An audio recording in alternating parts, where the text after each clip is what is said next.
first, Peyton off the field. The media has been all over Manning this week, and after the Broncos' Week 1 19-13 win over the Ravens, Manning has struggled of late. Since Week 11 of last season, including the playoffs, he has nearly as many interceptions, 9, as touchdown passes, 11, and his total QBR, 51, is 20th out of 32 QBs with 100 attempts in that span. Peyton sounded off when asked if he's on the injury report for this week's upcoming game against the Chiefs.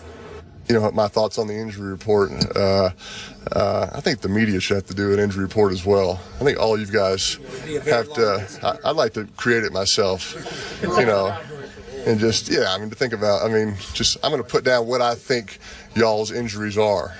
I think we have to keep reminding ourselves around here that we did actually win the game, that we are 1-0. Thank goodness, because I can't imagine what it would have been like had we lost the game. You know, I'm sure offensively, I speak for a lot of guys, that we certainly want to play better, and feel like, that Thursday probably couldn't come soon enough to have another opportunity, and I think everybody wants to do their job better, but at the same time, we felt we did enough to help us win on Sunday. Stephen A., is this the beginning of the end for number 18? Well, listen, I think it's the beginning of the end, but it has nothing to do with his performance in Week 1. The Baltimore Ravens have a good defense. There's some question marks about them now that Suggs has gone down, which is something that we'll talk about a little bit later on in the show. But I definitely think that there's an overreaction as it pertains to his performance in Game 1 of this NFL season.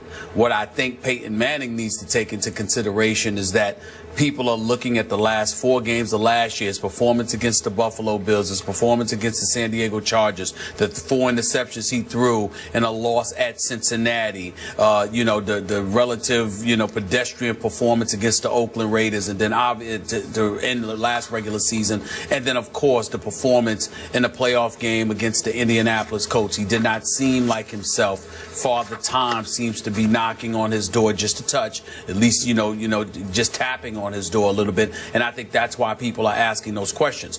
But at the same time, I don't blame Peyton Manning for being a bit annoyed and perturbed over it all. This is a guy that completed 66% of his passes last year, threw for over 4,700 yards. When you consider the numbers that he put up just last year alone, that's better than most quarterbacks have done in their careers. And so when you look at it from that perspective, I definitely think he has every right to be a bit annoyed. He just needs to remember that we're not measuring him against other quarterbacks. We're measuring him against the greatness of himself. And we're wondering how much he has left. We've heard about the numbness or the lack of feeling in his fingers. You know that he can't run with the football. You're wondering about the back and the hips and all of that other stuff. And so because of that, just the cumulative effect of age, attrition, the injuries that he's had, the surgeries that he's had, along with the level of regression we've witnessed, particularly since he got beat up against St. Louis, it's not something that we can ignore. Now, his playoff performance was the hamstring had a lot to do with that, because if your hamstring ain't right and you're out there throwing with a bum hamstring and you can't throw the football, you're not going to be able to throw the football effectively, and we understand that. But again, he just needs to remember we're measuring him against the greatness that he himself has put on display for the better part of the last 2 decades, not what Peyton Manning is capable of doing compared to most other quarterbacks in the NFL, because we know he's still elite compared to most. So, bottom line, what's your gut feeling here? Is he about to fade into the sunset sooner than later? I personally, that's my personal belief. I don't have any knowledge of it, but my personal belief is that this is the end for Peyton Manning, that he will retire after this season. That's just what I think. I don't disagree with that, just conjecture. We're just guessing. But I'm with you about that, because after this season, he turns 40 years of age in March. So could I see the great Peyton Manning, the all-time great Peyton Manning, saying, okay, that's enough? I could, if they went out on a pretty to very high note this year, and I think they still have a chance to go out on a high note this year. I am definitely not writing off Peyton Manning for this football season. I still have them winning this division. I do not have them winning the AFC just because I like the Patriots. But do I think they could be a threat to the? You better believe I do. I don't see dramatic decline in Peyton Manning's game. All those games you so eloquently listed, I still, man, I don't know. Everybody goes back to week 11 last year. Remember, you pointed out at St. Louis, he got rocked, man. He got beat up at St. Louis. He was only sacked a couple times, but it seemed like they hit him 6 or 8 big times. And they lost the football game. There's no shame there because we saw what happened to the Seahawks yet again in St. Louis this past Sunday. And yet he bounced right back from that game, beat up as he was, and he had a big game against Miami. Then he went to Kansas City, where he has to go again tomorrow night, and they won 29-16, and he had a pretty good game. And then I know about your games that you listed, the Buffalo at San Diego. It seems like it was his groin that got pulled at San Diego. And then he struggled down the stretch, and he got outplayed at home in a playoff game by Andrew Luck, which was significant. But just a year before, he outplayed Tom Brady at home in a big playoff game. And then he got to the Super Bowl, and obviously we know what happened. He got bullied by the Seattle Seahawks and blown off the field in the Super Bowl, an all-time embarrassment that we both agreed upon.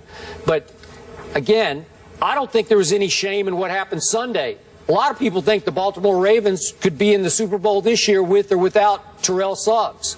So I thought Peyton played okay. He did throw the 1 pick six, and then Joe Flacco canceled that one with his own pick six.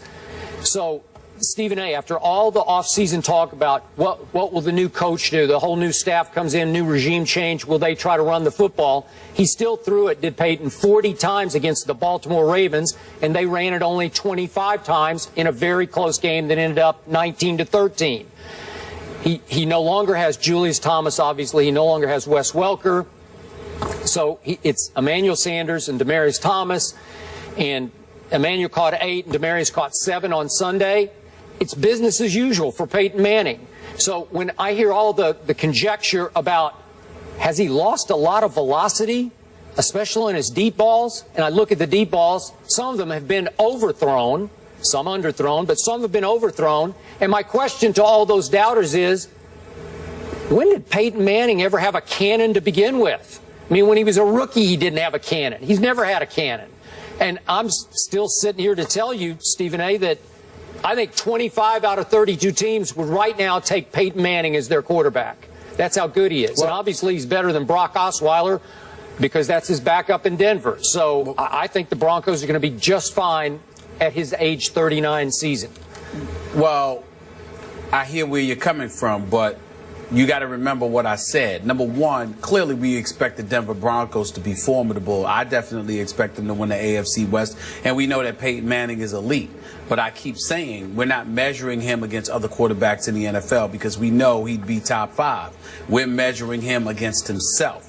Not to mention the fact we're taking into account issues of attrition, getting beat up. What kind of year is he going to have here? Now, let's go back to those games last year. Yes, he did get beat up by St. Louis in Week 11.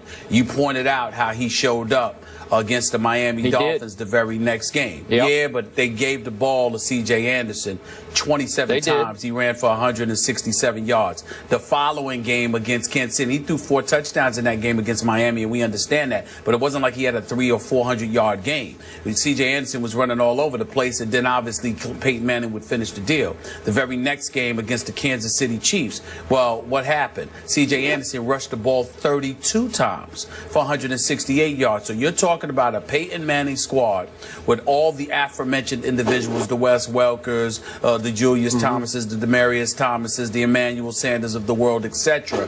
And you had a guy named C.J. Anderson, who was relatively unknown, rush the football 59 times in 2 games. That's not something that customarily happens with a Peyton Manning. The belief was it happened because he got beat up and hadn't fully recovered. I don't know when the hamstring injury ultimately kicked in, but once that kicked in, he was hampered a little bit as well. And a lot of people, you know, talked about how that may have detrimentally affected or impacted his performance against the Indianapolis Colts in the postseason. So when we look at Peyton Manning and you sit there and you take those last 4 regular season games and then that playoff performance against Indianapolis, and then you couple that with what we've seen transpire in week 1 of this NFL season, then you take into account the 39 years of age approaching 40, the 4 back surgeries, the hamstring injury, the hit, and then skip this nugget that you did not bring up.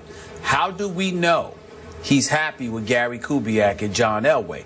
Remember, in the immediate aftermath of the loss, of the win against Baltimore this past Sunday, we heard Peyton Manning speak in ways that he hadn't spoken before about how they've got to get on the same page. I don't have the direct quote in front of me, but everybody was talking about how Peyton seemed very un-Peyton-like in terms of highlighting what a struggle it was for him. Because what we're witnessing is John Elway and Gary Kubiak, at least from the outside looking in, it appears as if they're trying to run more of the show instead of leaving that to Peyton Manning. And that's an adjustment for Peyton Manning. He didn't have to do that in Indianapolis with Tony Dungy. He didn't have to do that under John Fox in Denver. But suddenly Gary Kubiak comes there. That's John Elway's boy. And Gary Kubiak, with all due respect, who proved absolutely positively nothing as a head coach in Houston for the Texans those years. All those years he was coaching that team, they made the playoffs twice. That's it. But Gary Kubiak is running the show in Denver. And oh, by the way, he's trying to tell Peyton Manning what to do on the offensive side of the ball. All I'm saying is those things, if there's any truth to what's being purported, then you never know what kind of an impact that might have on Peyton Manning, because he may very well say the cumulative effect of all of that, I don't really need this, let me move on. Yeah, I hear what you're saying, but the numbers speak differently on Sunday. Again, he did throw it 40 times. They ran it only 25 times. So it wasn't like you took the ball completely out of Peyton's hands in a low-scoring, close defense and run the football kind of 19-13 game. So that's fair. I get it. I get that Kubiak might want more control. It's hard for us to know. That's where I'm going. You know, yeah, I get it. And Peyton can't freelance as much in Audible as much, not as much Omaha going on. I don't know about that, but it looked pretty much the same to me, even though Peyton did speak after the game. It's all new to him. Some of the cogs are new in the system. So I get that, but it still looked Peyton-esque enough to me that I'm not going to panic on his part, overreact. And I must say also, I love the fact that Peyton Manning was testy yesterday. He was a little chippy. We didn't get the Saturday Night Live Peyton. We didn't get the affable ambassador for the Broncos and the National Football League. We didn't get the Papa John's Peyton Manning yesterday. We got a guy who had a little chip on his shoulder. Well, good for him and good for them, because they need him to have a chip on his shoulder. They're going into hostile territory tomorrow night, Kansas City. This is a huge division game for them. Yeah, but 2 primary targets in Wes Welker and Julius Thomas are gone. And so when you look at Peyton Manning, and like you said, he came into the league and he didn't have the greatest arm in the world. When you take 2 mid-range targets, I'll use that word mid-range in terms of guys, whether it be, you know, in the middle of the field, short passes, etc. You take those weapons against him and you're forcing him to throw outside to the Emmanuel Sanders and Demaryius Thomases of the world. That could be a bit problematic for all we know. We simply don't know at this particular moment in time. But there is no denying the fact that what we've seen, or what we're seeing from Peyton Manning, we're not accustomed to seeing all the time. So, again, it may not be a drop-off. It may be a change of system. All I'm saying is the combination of all of it. When you're 39 years old, approaching 40, and you've gotten beat up in your career, even though he didn't get beat up that much because he doesn't really take too many licks, the reality is that you may decide, I don't need this anymore, no matter how much you love this game. And it's not like Peyton Manning is going to be without a future in football. We love 2-man teams on Monday Night Football and all that stuff. How much you want to make a bet? Peyton Manning will get any job he wants in the sport of professional football once he steps away from the playing field. I don't care what it is. If Peyton Manning wants to do it, somebody will make sure it happens. That's how much he means to the NFL. I'm just fine with Coach Gruden in my Monday night box. That's just me. So am I. Okay. So am I. So am I. All right.